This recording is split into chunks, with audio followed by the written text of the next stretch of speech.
ბიძინა ივანიშვილის პირველი შეხვედრა მედიასთან პრემიერ-მინისტრის რანგში 2 საათნახევრიანი კითხვა-პასუხი და 150-ზე მეტი ჟურნალისტი მთავრობის ხელმძღვანელმა დღეს თითქმის ყველა თემაზე ისაუბრა. მაღალჩინოსნების დაპატიმრება, მოსალოდნელი ამნისტია და პოლიტპატიმრების სია ოქრუაშვილის დაბრუნება და მეცხრე არხის მომავალი. საუბარი იყო ასევე ტარიფების შემცირებაზე და პენსიების ზრდაზე. მეცხრე არხის თემას ჩვენ რამდენიმე წუთში დაუბრუნდებით, მანამდე კი რა შეასრულებს ბიძინა ივანიშვილი არჩევნების წინა დაპირებებიდან და რას ვერა.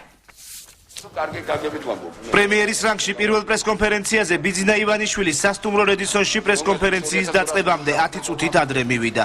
სანამ შეკრებილი 150-მდე ჟურნალისტი პრემიერთან შეკითხვებზე გადავიდოდა, ბიძინა ივანიშვილმა მათთან შემდგომი შეხვედრების განრიგი შეათანხმა. საზოგადოებაში არსებულ შეკითხვებზე პასუხს კი პრემიერ-მინისტრის შესავალი განცხადების შემდეგ შეუდგა და რამდენიმე ახალი ინიციატივაზეც ისაუბრა. შევქმნათ ორი ფონდი, ერთი გახლავთ საინვესტიციო ფონდი და მე ვფიქრობ, რომ აქ შეიძლება საინტერესო თანხების მობილიზება. ეს ფონდი დაეხმარება ყველა კერძო ინვესტორს და იქნება უკვე პარტნიორი, ვისაც გაუჩნდება სურვილი. გარდა პოლიტიკური საკითხებისა, მედიის წარმომადგენლებს ივანიშვილთან სოციალური ხასიათის შეკითხვებიც ჰქონდათ. ტარიფების სოციალური დახმარება და პენსიის გაზრდა. ამ მიმართულებებთან დაკავშირებით ბიძინა ივანიშვილმა უკვე კონკრეტული ვადები დაასახელა.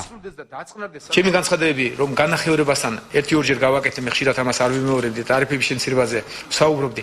შეიძლება ჩვენ მოახერხოთ ტარიფების შემცირება, მაგრამ განახევრებაზე უკვე შემიძლია გითხრათ, რომ ალბათ არ მოხერხდება. მომავალი წლის 1 აპრილიდან შესაძლებელი იქნება 67 წლამდე ასაკის პენსიონერებისათვის ისეთივე პენსიის დანიშნა, როგორც ჰქონდათ 67 წელზე უფროს ასაკის პენსიონერებს. შესაბამისად 100 ლარის ნაცვლად იქნება 125 ლარი უკვე 1 აპრილიდან. 2013 წლის 1 სექტემბრიდან ასაკით პენსიონერების და მკვეთრად გამოხატული პირველი ჯგუფის შეზღუდული შესაძლებლობის მქონე პირების პენსია გაუტოლდება საარსებო მინიმუმს. დღეს არსებულ საარსებო მინიმუმს. დღეს არსებულ. და თქვენ მე მრავალჯერ ვაცხადებდი და დღესაც გავიმეორებ, რომ საარსებო მინიმუმი გადაიხედება და ალბათ გაიზრდება. სოციალური შემდეგ პრემიერ-მინისტრს პასუხისგაცემა პოლიტიკურ თემებზე და ბოლო პერიოდის დაკავებებზეც მოუწია. კანონი უნდა იყოს ყველასთვის ერთნაირად და ყველაზე ერთნაირად უნდა მოქმედებდეს. მე კარგად მესმის თქვენი შეკითხვის არსი, რომ პოლიტიკურად ეს იქნება მძიმე, რომ ესეთი მომენტი დადგეს. საქართველოში რაც მოხდა, ხომ მშვენივრად ვიცით ევროპელებს, რასაც ვერ ეუბნებით, რომ უამრავი კვლევებებია გამოუძიებელი. უამრავი ქონებაა წართმეული და ერთი ჯგუფი ინაწილებდა მთელს ქვეყანაში, რაც იყო შემოსავალი. უამრავი სიცრუე და რაც ხდებოდა 9 წლის განმავლობაში, კარგად ვიცით. არ მოხდეს ეს, რომ განუსაზღვრელი რაოდენობით დაპატიმრებები და პრეზიდენტის დაპატიმრება და ესე შემდგომ. არ არის ეს ჩემი სურვილი. რა შემთხვევაში დარჩება ბიძინა ივანიშვილი პოლიტიკაში? 100-ზე მეტ შეკითხვას შორის მედიის წარმომადგენლებმა ივანიშვილს ეს კითხვაც დაუსვეს. ჩემი ყველაზე დიდი ოცნება და თქვენის ალბათ არის, რომ უახლოეს დროში ჩვენ მოვახერხოთ, ვისწავლოთ როგორ ავირჩიოთ და მერე როგორ ვაკრიტიკოთ, როგორ ვაკონტროლოთ საკუთარი ხელისუფლება. მაგრამ კიდევ ვიმეორებ, თუ გაჩნდება ეჭვი იმისა, რომ ან ჩვენი დაპირებების შესრულება კითხვის ნიშანი დარჩება საზოგადოებაში, მე ვარწმუნებ საზოგადოებაში, რომ არსადაც არ წავალ დარჩები ბოლომდე და ვიბრძოლებ შემდგომი არჩევნებისთვისაც, თუ ეს საჭირო გახდება. პრემიერ-მინისტრმა დღეს მეცხრე არხის სავარაუდო მომავალზეც ისაუბრა. ახლოს დროში და უნდა მოხერხდეს, რომ პირველი არხი გახდეს ჭეშმარიტად საზოგადოებრივი. ასეთ შემთხვევაში მე ვფიქრობ, რომ რაც აქვს მეცხრე არხს, რაც ადრე გავაკეთეს ხოთაშორის, როდესაც ახალი ხელისუფლება მოვიდა და დიდი შეცდომა დაუშვი, ისევ ამ ქონებას ვაჩუქებ პირველ არხს და კარგი იქნება, რომ ეს გუნდიც ჟურნალისტების მაქსიმალურად გადაიყვანონ და გადავიდეს იქეთ. თქვა და ეს იმართოს იქიდან, რომ მუშევარი არ დარჩნენ ეს ჟურნალისტები. თუ ეს არ მოხერხდა, არ გამოვრიცხავ ასეთ შემთხვევაში მეცხრე არხის ბაზაზე გაკეთეს ჭეშმარიტად საზოგადოებრივი ტელევიზია. ახლა ამას ისე უკუდებს მოაბავენ, რომ აღარ დაფინანსეს და რაღაც ეს არ ამაქვს ფედერალობაში. მე არ მინდა არც ერთი ტელეარხის დახურვა და არც ერთი ჟურნალისტის დატოვება უსაქმოდ. და თუ მეცხრე არხის ბაზაზე მაინც საჭირო გახდა მისი საზოგადოებად გადაგეთება, ამას გავაკეთებთ გამჭვირვალეთ და ფინანსურად 20 წლით გადავიხდით წინასწარ ფულს და იმ ბორცს აღარ ექნება ფინანსებზე დამოკიდებულება. თუ ეს საჭირო გახდა ამის ფინანსურადაც ჩაიხსნება ჩემგან, არ იქნება ჩემზე დამოკიდებული და ოჯახთან არ იქნება არავითარი კავშირი. რა თქმა უნდა, უხერხულობას მიქმნის, როგორც დაიწყეთ და არ მჭირდება მე, რომ ჩემ მეუღლეს კონდეს რაღაც წილი ტელევიზიაში და მე ამ დროს პრემიერ-მინისტრი ვიყო, ამ უხერხულობას ძალიან სწრაფად მოხსნით. ივანიშვილის პრესკონფერენცია დღეს საზოგადოებრივი მაუწყებლისა და ტელეკომპანია მეცხრე არხის პირდაპირ ეთერში ერთდროულად გადაიცემოდა. პრემიერმა ჟურნალისტებს პირობა მისცა, რომ მათ შეკითხვებს ერთ თვეში ისევ უპასუხებს.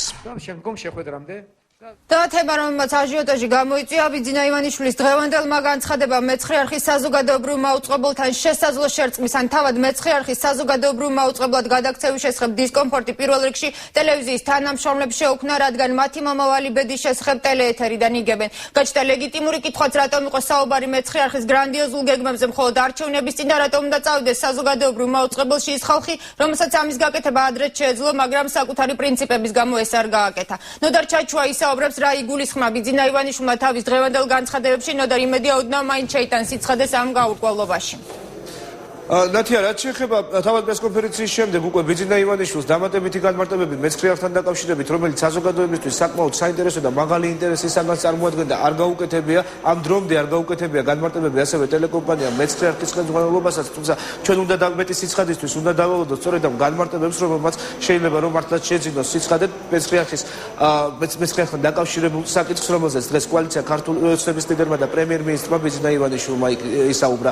რაც შეეხება დღეს პრესკონფერენციასთან დაკავშირებით შეფასებები გააკეთეს ნაციონალური მოძრაობის წარმომადგენლებმა, უმცირესობის წევრებმა, როგორც ისინი აცხადებენ, დღეს ბიძინა ივანიშვილის ტონში დაინახეს მუქარის ტონი, ხოლო ის დაპირებები, რომელსაც ბიძინა ივანიშვილი წინა საარჩევნო პერიოდის განმავლობაში იძლეოდა, დღევანდელ პრესკონფერენციაზე მათ არ მოусმენიათ ასეთი განცხადებები გააკეთეს მათ, არც განცხადებებს ასევე უმრავლესობის წარმომადგენლების გამოეხმაურნენ.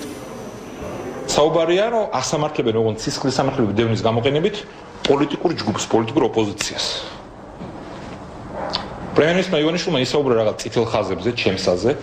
მინდა ძალიან კაფიოდ განვმარტო პრემიერ-მინისტრს, მის გუნდს, საზოგადოებას. ეს არ არის ვინმეს პერსონალური წითელი ხაზები. ეს არის დემოკრატიის მინიმალური წითელი ხაზები. ქართული ოცნება არ აპირებს საკუთარი წინასაარჩევნო დაპირებების ძირითადი ნაწილის შესრულებას, თუმცა ქართული ოცნება აპირებს შეასრულოს ერთი მთავარი დაპირება, ეს არის ანგარიშტორება ოპოზიციის განსხვავებული აზრის წინააღმდეგ. მე ვფიქრობ, რომ კანონის უზენაესობა იქნება უმთავრესი გარანტი იმისა, რომ კრიმინალიც არ გაიზარდოს სამხრეთ და ამავე დროს თვითონ ხალხსაც შეუქმნათ რაღაცა კანონიერების განცდა. ეს არის უმნიშვნელოვანესი, ჩვენ თუ ეს მოვახერხეთ და დარწმუნებული ვარ მოვახერხებ, ამაზე ფიქრით ხალხი უკვე თავს აღარ გადაიღებს. დღეს პრესკონფერენცია 2 საათის განმავლობაში გაგრძელდა. ბიძინა ივანიშვილმა დღეს ასევე ისაუბრა მის ამერიკაში ვიზიტთან დაკავშირებით, რომელიც გადაიდება და სავარაუდოდ უკვე შემდეგი წლისთვის დაიგეგმება, თუმცა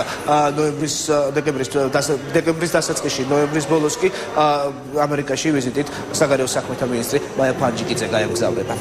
მადლობა, ნოდარ ჩაჩუა საუბრობდა პრემიერის დღევანდელი განცხადებებისა და ამ განცხადებების შეფასებების შესახებ.